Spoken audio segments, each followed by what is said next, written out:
10 कदमदार trade में आप सभी का स्वागत है। मैं हूं वीरेंद्र कुमार और अब अगला आधा घंटा आप मेरे साथ जिस कार्यक्रम में होंगे तो हमारे साथ होंगे राजेश पाल भी एक्सिस सिक्योरिटी से, मानस जायसवाल, सुदीप शाह जुड़ चुके हैं फ्रेश प्रोस्पेक्टिव लेकर, और साथ ही साथ विकास आरोग्य। आप सभी को नमस्कार, कार्यक्रम में स्वागत है आपका। विकास, आपकी अप्रोच मार्केट्स पे, हल्का सा इंडिसेस पे भी कमेंट दीजिएगा और उसके बाद आपके दो trades. Good morning Virendra ji. देखो, ओवरऑल मार्केट में हमने देखा एक अच्छा पॉजिटिव मोमेंटम यहाँ पे देखने मिला और एक अच्छा नए हाई के ऊपर यहाँ पे ट्रेड करते हुए देखने मिल रहा है। हालांकि लास्ट 2-3 ट्रेडिंग सेशन में हमने देखा है कि 21,400 और 500 यहाँ पे थोड़ा सा रेजिस्टेंस देते हुए देखने मिल रहा है। बट अभी भी जो मार्केट का जो मोमेंटम है अभी भी इंटैक्ट रहेगा। यहाँ पे 21,200 और 240 एक इमीडिएट सपोर्ट यहाँ पे देखने मिलेगा। जब तक इसके ऊपर ट्रेड कर रहा है तो जो इम्पैक्ट है पॉजिटिव साइड का वो अभी भी यहाँ से देखने मिल सकता है। ऊपर में जैसे ही वापस 21,400 ब्रेक करता है तो उसके ऊपर क्लोजिंग बेसिस अगर सस्टेन होता है तो 21,600 के आसपास की वापस रेंज यहाँ पे मार्केट में आते हुए देखने मिलेगी। तो थोड़ा सा यहाँ पे पॉजिटिव रुझान अभी भी इंटैक्ट रहेगा।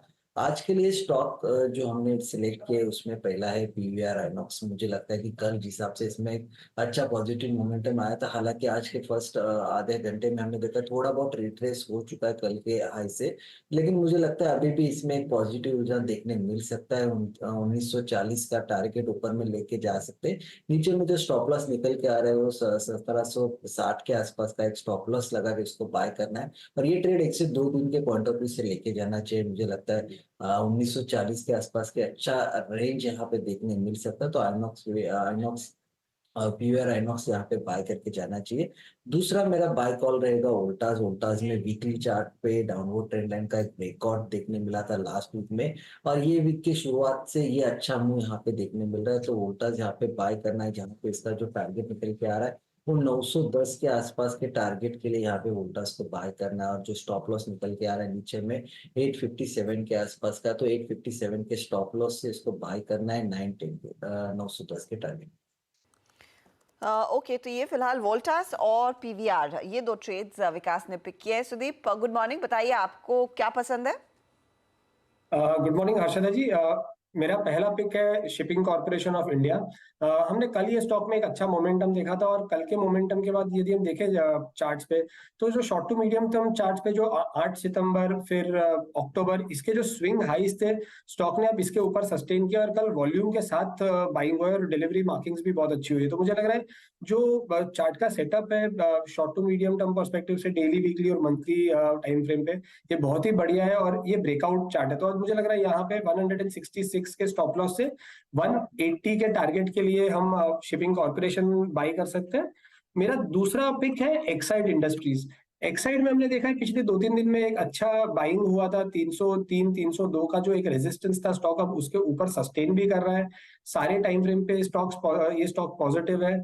और मुझे लग रहा है जो हिसाब से एक कंसोलिडेशन हुआ था पिछले 15 दिन में और कंसोलिडेशन के बाद में ब्रेकआउट आया है, तो ये एक स्ट्रेंथ की बहुत अच्छी निशानी है। और यहाँ से मुझे लग रहा है 301 के स्टॉप लॉस के साथ 316 के टारगेट एक्साइड में अगले 2 से 3 सेशंस में आ सकते हैं।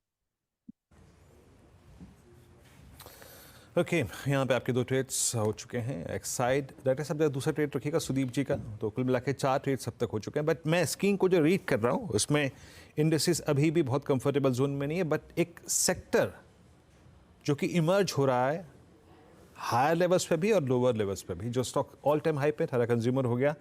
और एक बार आप देखिए एचयूएल को, आज ये अपने 200 डे एक्सपोनेंशियल मूविंग एवरेज को पार कर रहा है। और बीच में मतलब नवंबर लास्ट वीक में एक अटेम्प्ट लिया था लेकिन सक्सीड नहीं हो पाया था, फिर आ गया था। आई मीन थर्ड डे फिर 200 डे मार्क नीचे आ गया था। लेकिन अब ये क्योंकि थर्ड अटेम्प्ट है और थर्ड अटेम्प्ट इंपॉर्टेंट होता है 9 अक्टूबर के बाद, it's a third attempt to cross its 200 day exponential moving average. ये इंपॉर्टेंट है, याद रखिएगा।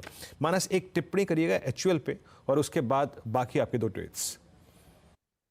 देखिए एचयूएल की जहां तक बात है, देखिए फाइनली स्टॉक ने अपने 200 डे मूविंग एवरेज को रिगेन किया है। आई थिंक यहाँ पर आपको एक मीनिंगफुल रिकवरी देखने को मिल सकती है, जिसमें शायद 2600 रुपए तक के भाव देखने को मिले। तो यहाँ पर खरीदारी करने के मौके दिखते हैं। 2530 का आपको स्टॉप लॉस लगाना है। और अगर आप ट्रेड कैश या फ्यूचर में नहीं लेना चाहते तो ऑप्शन में ट्रेड कर लें, आई थिंक वो बेहतर स्ट्रेटजी रहेगी।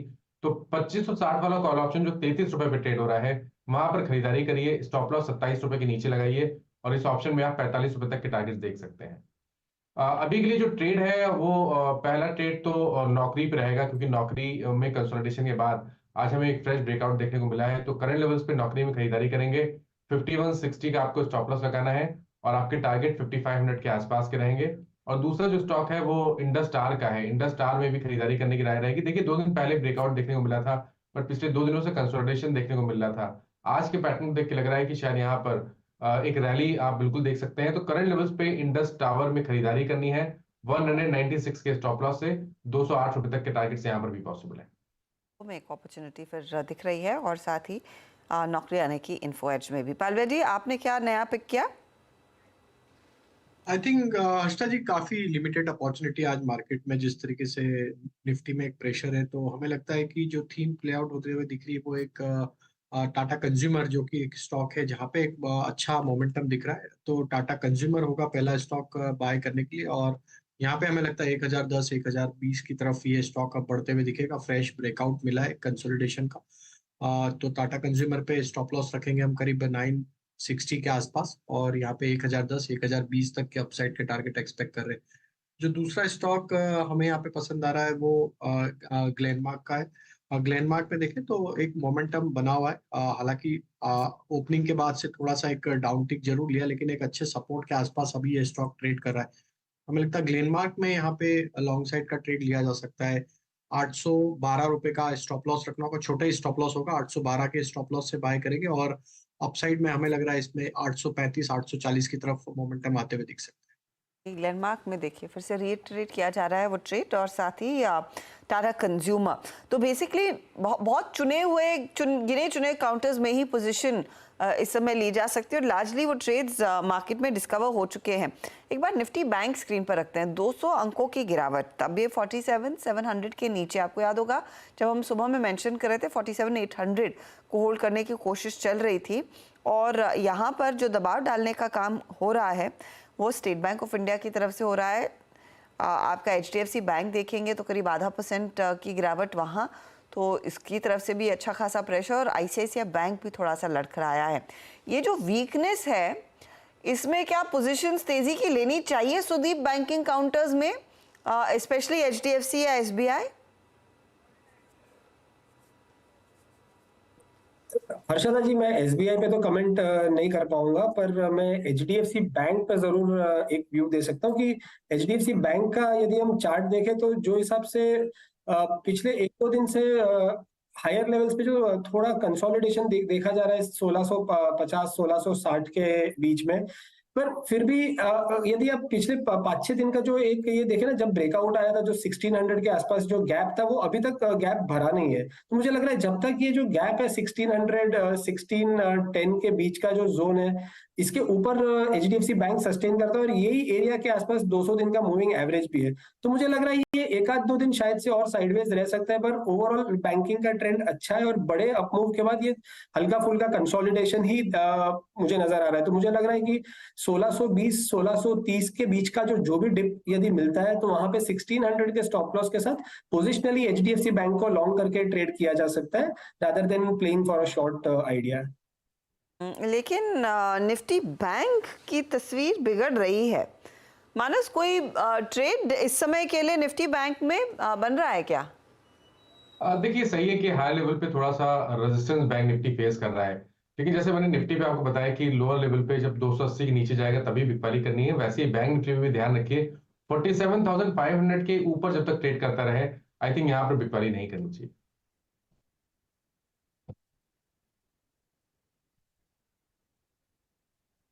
ओके, निफ्टी बैंक, और याद रखिएगा निफ्टी का अभी तक का लो रहा 21,300 लगभग 54। हम डेढ़ ऊपर ही ट्रेड कर रहे हैं, और दोनों ही आवाज़ पे जो मैंने मेंशन सुबह सुबह बेस कहे थे वो एग्जैक्टली डॉट उसी जोन में आने की तैयारी करते हुए। याद रखिएगा बेस 1 इट्स 21,339 339, यहाँ से 11 पॉइंट दूर, और मेरे ख्याल से वो भी आ जाएगा, बट वो परसिस्ट करता है बिटवीन 339 एंड 309। हमारा ऑप्शन बेस है, और same is the case with Nifty bank 47,752 621। आज हमें अपनी ऑप्शन बेस की मतलब जो ट्रेजेक्ट्री है, लास्ट ट्रेजेक्ट्री है, उसको टेस्ट करना है ऑन दोनों इंडस्ट्रीज, ऑन बोथ इंडस्ट्रीज। सुशील केरिया हमारे साथ जुड़ चुके हैं हम इस पर बात करने के लिए। सुशील जी नमस्कार, कार्यक्रम में स्वागत है आपका। और बहुत दिनों के बाद आज थोड़ा सा ऊंट करवट बैठा है।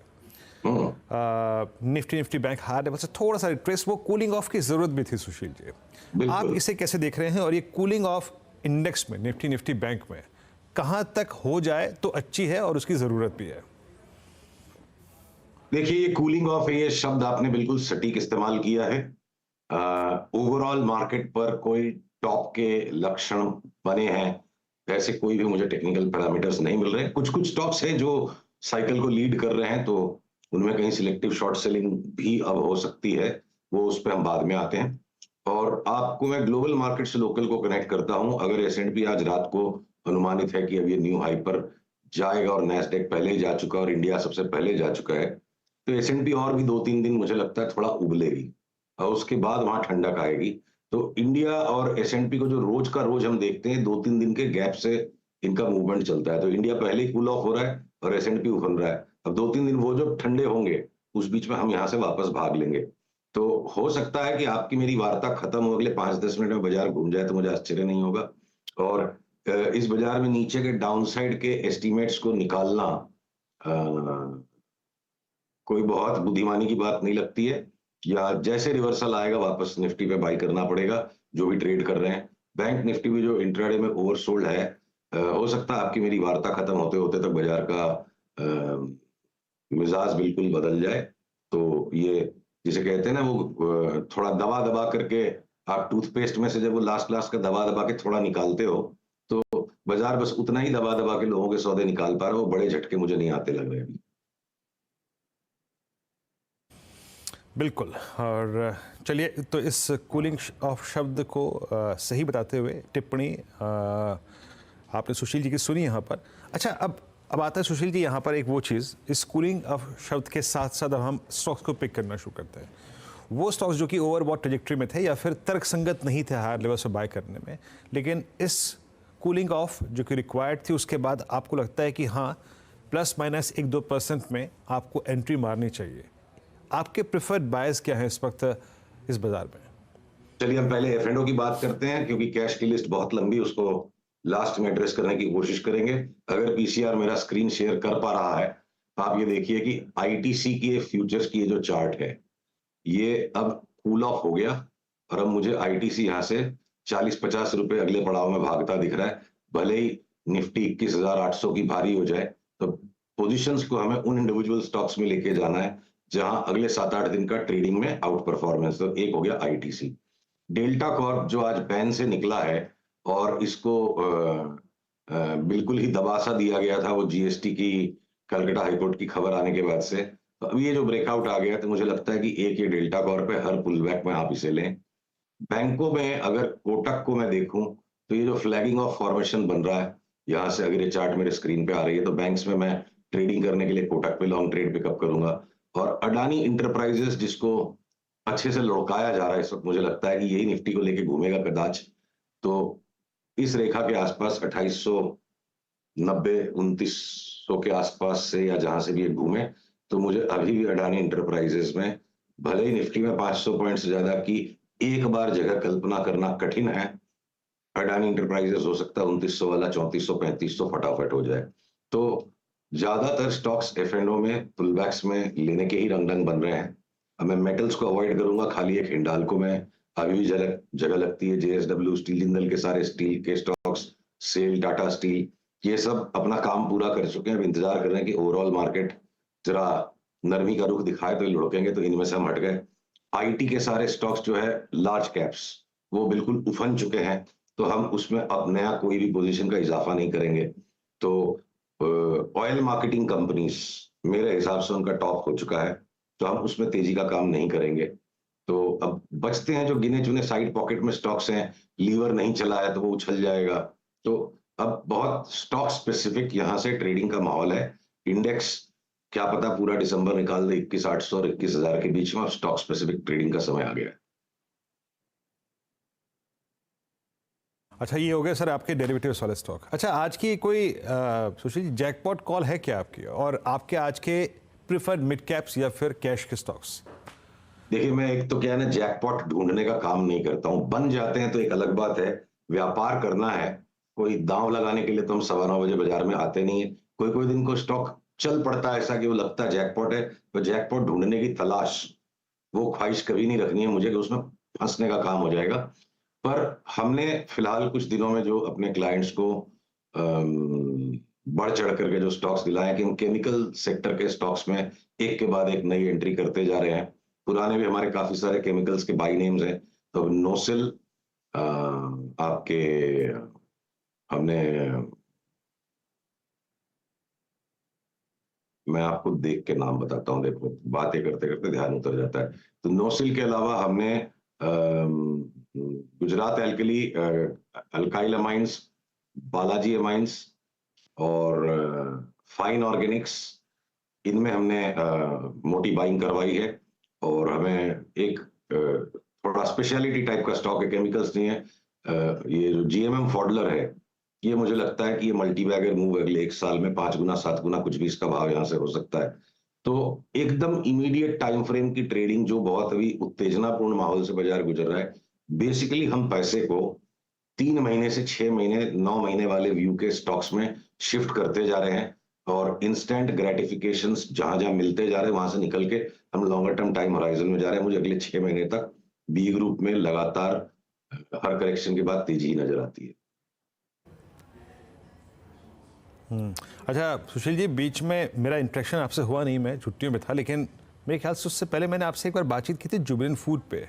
566 का भाव हो गया, मेरे ख्याल से हमारी बातचीत हुई थी 510 515 के आसपास, अगर मैं सही हूं तो। अभी आपका व्यू जुबिलेंट पे क्या है? वहां से 50 रुपए चल चुका है। व्यू जुबिलेंट पे तकरीबन सेम ही था। देखिए, अगर पीसीआर चार्ट दिखा पा रहा है, हमने लास्ट टाइम जब बात की थी हमने 645 का इनिशियल एस्टीमेट निकाला था कि स्टॉक में भले ही एफ एंड ओ में है, इसको ट्रेडिंग करके पैसे कमाने आसान नहीं होगा, नॉइजी होगा, जिक जिक जिक जिक चल रहा है, और जो इसको पकड़ के बैठेगा तो करीब 650 तक इसको लेके राइड की जा सकती। आपकी मेरी बात यहाँ 470 के आसपास हुई थी, तो ठीक ही चल रहा है। 470 वाला 565 के आसपास आ गया। मुझे और भी 70-80 रुपए पकड़ के बैठने वाले को अगले 1-1.5 महीने में मिलते हुए नजर आ रहे हैं। सुशील जी, बहुत बहुत शुक्रिया आप इस कार्यक्रम में शामिल हुए। सभी सेक्टर्स पे, इंडस्ट्रीज पे, मिड कैप्स पे, कैश स्टॉक्स पे, डेरिवेटिव स्टॉक्स पे अपनी अपनी राय दी। बहुत बहुत शुक्रिया। फिलहाल एक ब्रेक का वक्त है। मार्केट्स अभी भी अपनी लोवेस्ट ट्रैजेक्टरी तलाशने की कोशिश करते हुए, बट स्टिल अगर आप पॉइंट टू पॉइंट देखें तो यस, निफ्टी अब करीब करीब 21,358 है। 21,358 है। डायरेक्टर साहब, निफ्टी का एक बार इंट्राडे टिक बाय टिक चार्ट लेके आइएगा प्लीज़, रखिएगा। और इंट्राडे लो है एग्जैक्टली 21,339। एग्जैक्टली यही था आवाज़ का बेस 1, 21,339। ब्रेक के बाद जब लौटेंगे तो आज एक खास बातचीत बिग मार्केट वॉइसेस में श्री दिलीप भट्ट के साथ ब्रेक के उस छोर पर हाजिर होते हैं। तेजी के बाद एक और सत्र कंसोलिडेशन वाला। कल मार्केट तभी भी थोड़ा सा ग्रीन में था, आज तो पूरी तरह से कंसोलिडेट कर रहा है। 50 अंकों की गिरावट निफ्टी 50 में। अब देखिए 21,367 के लेवल्स आ चुके हैं। निफ्टी बैंक 160-65 पॉइंट नीचे है और मिड कैप्स में भी दबाव बढ़ रहा है। मिड कैप इंडेक्स सबसे बड़ा अंडर परफॉर्मर है। कल आउट परफॉर्मर था, सुबह में आउट परफॉर्मर था और अब 300 पॉइंट नीचे दिखा रहा है। तो डे हाई से अगर आप देखेंगे मार्केट खासा करेक्ट हो चुका है। एडवांस डिक्लाइन रेशियो अब हो चुकी है नेगेटिव। गिरने वाले शेयरों की संख्या कहीं ज्यादा है। टेक्नोलॉजी स्टॉक्स में कुछ दबाव बन रहा है, ये एक पॉकेट ऑफ वीकनेस है। इसके अलावा आप ध्यान दीजिएगा टू व्हीलर साइड पर कल जो चले थे अच्छे खासे, हीरो, बजाज, आयशा, इनमें कुछ करेक्शन बनता हुआ और अदानी ग्रुप शेयरों में भी कुछ कुछ बिकवाली के अंश नजर आ रहे हैं। ये अब तक की स्थिति है, लेकिन मार्केट है कभी ऊपर तो कभी नीचे। लेकिन सवाल यही है, हम एक अप ट्रेंड में हैं, तेजी वाले मार्केट में हैं, इस समय पोजीशन कहाँ लेनी है। हमारे साथ इस समय मार्केट एक्सपर्ट दिलीप भट्ट जुड़ रहे हैं। दिलीप जी, आपने इस तरह की साइकिल्स ढेरों देखी हैं, लेकिन हम सब जानते हैं कि हम एक लॉन्ग टर्म बुल रन में है, स्पेशली जो फेडरल रिजर्व से पिछले हफ्ते संकेत मिले थे उसके बाद। ये बताइए, ये 21,300 21,400 के बीच खरीदारी के मौके ढूंढे या फिर कुछ और थोड़े से और करेक्शन का इंतजार रहेगा लॉन्ग टर्म निवेशकों को? अर्शदा जी, अगर हम देखें कि ये इतने सारे साइकिल्स में ये एक बहुत एक स्वीट स्पॉट मैं कहूंगा कि जहां पर हम रैशनलाइज करने जाए तो शायद it will be difficult to rationalise, लेकिन क्योंकि वैल्यूएशन सपोर्ट नहीं करेंगे और मार्केट्स बिल्कुल यही ऐसे माहौल में कभी भी फंडामेंटल्स के आगे ही चलता है। अब कितने आगे चलेगा और कहां तक हमको बाय करना है वो कभी भी वो बहुत चैलेंजिंग इश्यू रहता है, because globally things are not all that great. India is good on a relative basis, on an objective basis अगर हम देखें तो भी इंडिया काफी ठीक कर रही है, लेकिन काफी सारा चीज प्राइस में जरूर है। लेकिन ये एक ऐसा माहौल है जैसे मैंने कहा जहां पर हम रैशनलाइज बिल्कुल नहीं करें, एंजॉय द राइड। और यहाँ से एक बार अगर आपको थोड़ा बहुत प्रॉफिट बुक करना है, रोटेट करना है आपको अपना स्टॉक, तो जरूर करें, थोड़ा बहुत प्रॉफिट बुक भी कर सकते हैं।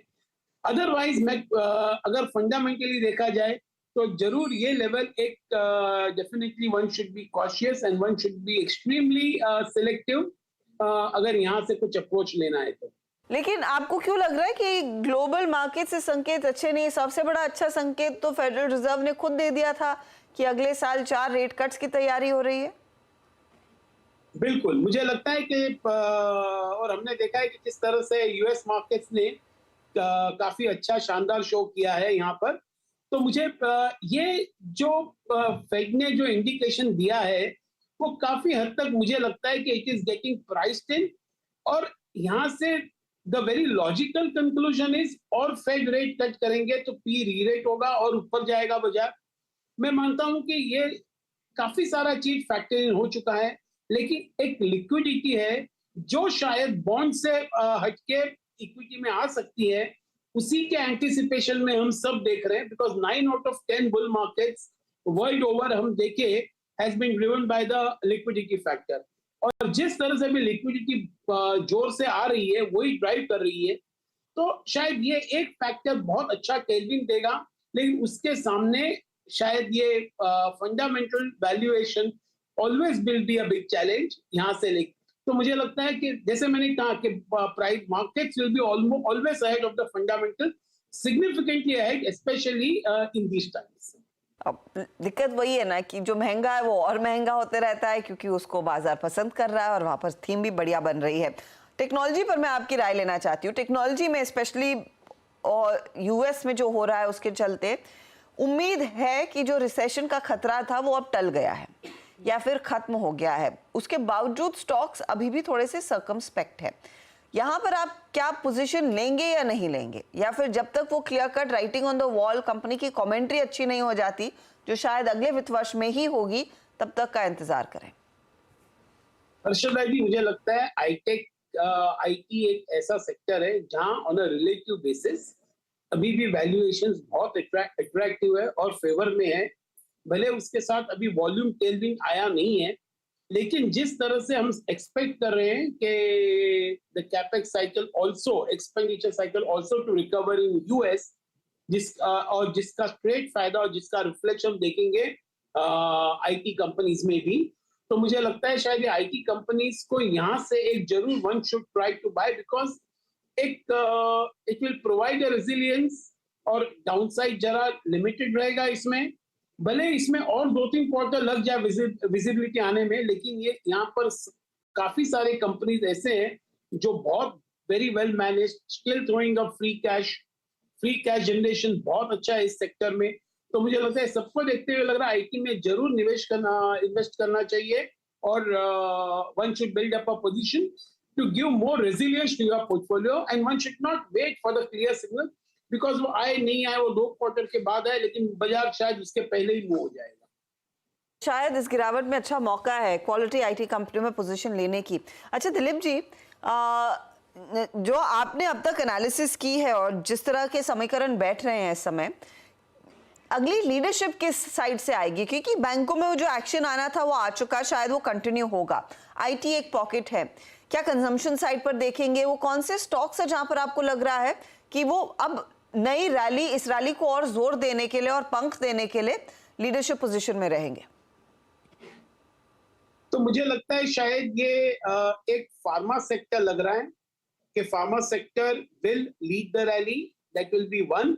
बिकॉज फार्मा सेक्टर अभी भी बहुत अंडर परफॉर्म कर चुका है और जिस तरह से काफी सारे कंसोलिडेशन हो गए हैं और जहां पर देखने को मिल रहे हैं कि शायद यहाँ से एक न्यू मूवमेंट आ सकता है, तो एक फार्मा सेक्टर में ध्यान देना चाहिए।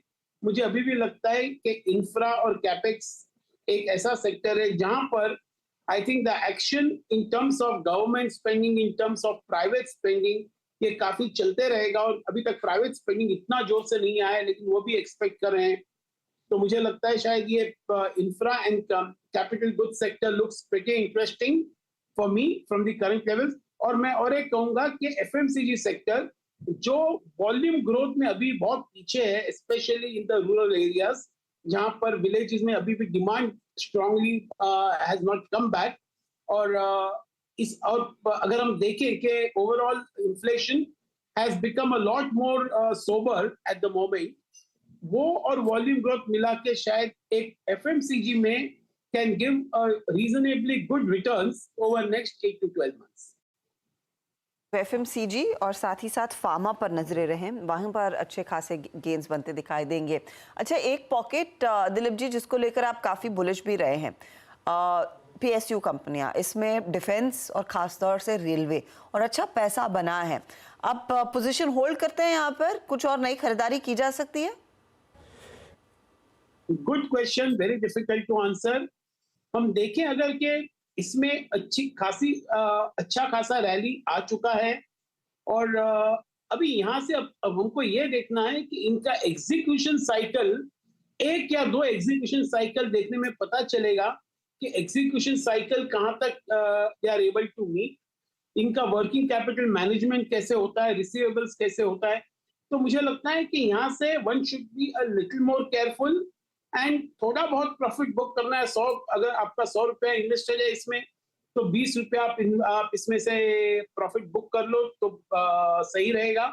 लेकिन इसमें से निकलना नहीं चाहिए, बिकॉज गवर्नमेंट का फोकस रहेगा कि पीएसयू, डिफेंस, रेलवे सब में रहेगा, क्योंकि उनको भी डिसइन्वेस्ट करना है और some of these sectors are also in government's radar to improve their prospects.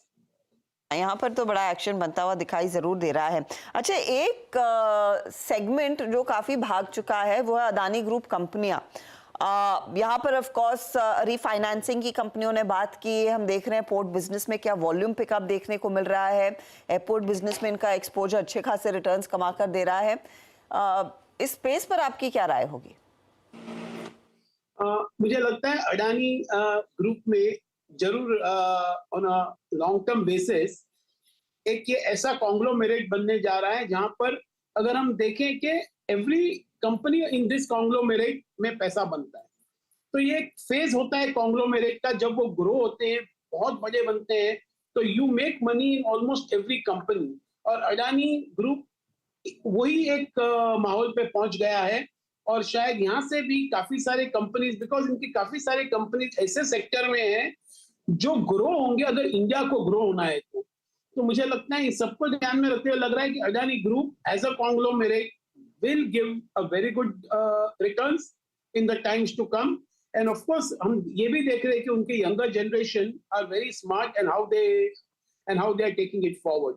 So इस पे जरूर ध्यान रखना ही चाहिए और invested रहना चाहिए।